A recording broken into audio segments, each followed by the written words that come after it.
Hello students, তোমরা যারা গৌরবঙ্গ ইউনিভার্সিটির আন্ডারে সেকেন্ড সেমিস্টারে ছাত্রছাত্রী আছো এবং তোমাদের রাষ্ট্রবিজ্ঞান সাবজেক্টটা মাইনর কোর্স হিসেবে আছে, আজকের ক্লাসটা তোমাদের জন্য খুবই গুরুত্বপূর্ণ।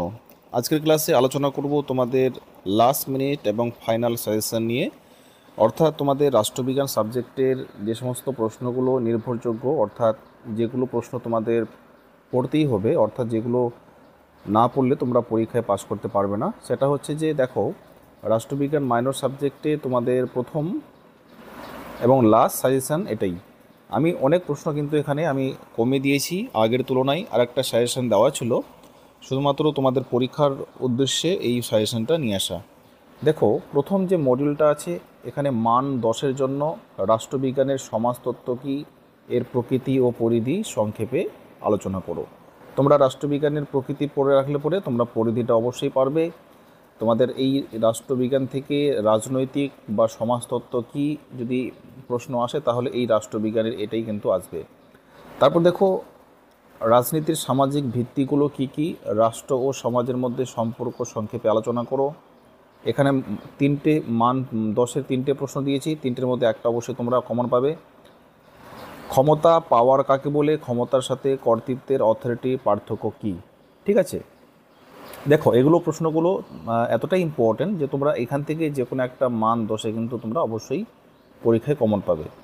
তারপর দেখো, মান 5-এ রেখেছি এখানে রাষ্ট্রবিজ্ঞানের সমাজতত্ত্বের অর্থ লেখো, রাষ্ট্র ও সমাজের মধ্যে সম্পর্ক কী ব্যাখ্যা করো, ক্ষমতা কর্তৃত্বের মধ্যে প্রধান পার্থক্য কী, রাজনৈতিক কর্তৃত্বের প্রকারভেদগুলি লেখো। যেগুলো মান 10-এ রেখেছি সেগুলো মান 5-এ তোমরা পাচ্ছ, অর্থাৎ মান 10-এরগুলো পড়লে পরে মান 5-এরগুলো অটোমেটিকই তোমরা পেরে যাবে। যেমন ধরো এখানে আছে রাজনৈতিক সামাজিক ভিত্তিগুলো কি, এই প্রশ্নটার উত্তরটা এই যে 4 নম্বরটা রাজনৈতিক কর্তৃত্বের প্রকারভেদগুলো, অর্থাৎ কিছুটা 2 নম্বরে কিন্তু এখানে করলে কিন্তু তোমরা হয়ে যাবে। ঠিক আছে, তারপরে এই যে ক্ষমতা, এই যে কর্তৃত্বের মধ্যে যে পার্থক্যটা, এটা মান 10-এও আছে, 5-এও আছে। তাহলে মান 10-এরগুলো করলে তোমাদের মান 5-এরগুলো আর করতে হচ্ছে না। তারপর দেখো নেক্সট 2 নম্বর মডিউল রাষ্ট্র, গণতন্ত্র ও নাগরিকতা থেকে। এখানে আধুনিক রাষ্ট্রের উৎপত্তি ও বিকাশের ইতিহাস আলোচনা করো, মোস্ট ইম্পর্টেন্ট, অথবা প্রশ্নটা ঘুরিয়ে আসতে পারে পরীক্ষায়। আধুনিক রাষ্ট্রের উৎপত্তি ও বিবর্তন আলোচনা করো। তারপরে গণতন্ত্রের বিভিন্ন রূপ ও বৈশিষ্ট্য আলোচনা করো এবং বর্তমান বিশ্বে গণতন্ত্রের প্রধান চ্যালেঞ্জগুলি কী কী। এখানে 2টি প্রশ্ন রেখেছি, 2টি প্রশ্নের মধ্যে 2টিই কিন্তু ইম্পর্টেন্ট।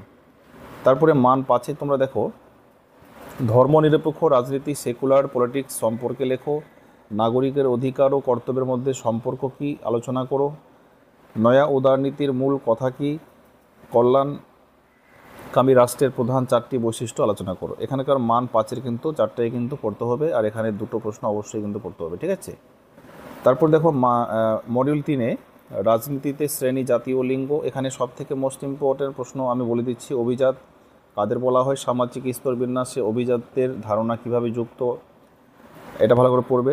রাজনৈতিক জীবনে জাতি এবং নৃগোষ্ঠীর ভূমিকা বিশ্লেষণ করো। রাজনীতিতে শ্রেণীর ভূমিকা নিয়ে কার্ল মার্কস এবং ম্যাক্স ওয়েবারের চিন্তাভাবনার মধ্যে তুলনা করো, এটা প্রশ্নটা ভালো ইম্পর্টেন্ট আছে। তারপরে রাজনীতিতে লিঙ্গের ভূমিকা আলোচনা করো, এই বিষয়ে নারীবাদী দৃষ্টিভঙ্গি ব্যাখ্যা করো। মনে রাখবে, নারীবাদী দৃষ্টিভঙ্গিটা মোস্ট ইম্পর্টেন্ট আসার প্রবল চান্স রয়েছে এই প্রশ্নগুলো। তারপরে প্রশ্ন মান 5-এ তোমরা পড়বে সামাজিক স্তর বিন্যাসের অর্থ কী, সামাজিক সচলতার বিভিন্ন রূপগুলি লেখো। তারপরে চলে যাবো, আরও 2টো প্রশ্ন আছে এখানে, ধর্ম বিষয়ে মার্কসের ধারণাটি, এটা মান 10-এই ছিল।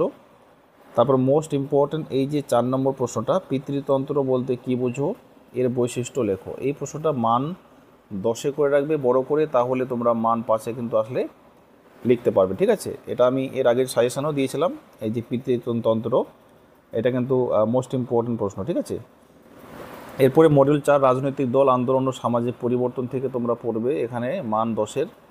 দেখো, রাজনৈতিক দল ও স্বার্থগোষ্ঠীর মধ্যে পার্থক্য দেখাও, গণতন্ত্রে এদের ভূমিকা আলোচনা করো।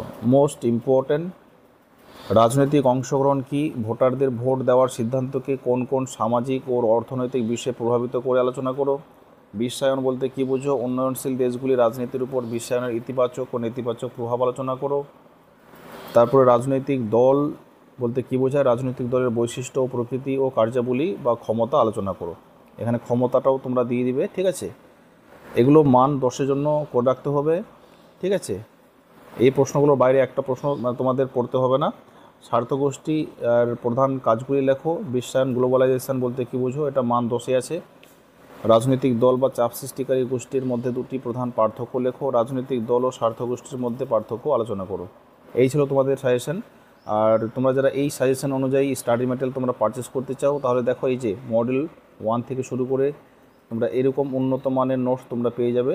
এই যে দেখো প্রথম প্রশ্নটা, রাষ্ট্রবিজ্ঞানের সমাজতত্ত্ব, প্রকৃতি বা পরিধি, ঠিক আছে। তোমরা যদি এই নোটসটাকে সংগ্রহ করতে চাও, অবশ্যই তোমরা স্ক্রিনের নম্বরে যোগাযোগ করে তোমরা অবশ্যই তোমরা পারচেস করতে পারো বা সংগ্রহ করতে পারো। দেখো তোমরা এরকম উন্নত মানের নোটস তোমরা পেয়ে যাবে।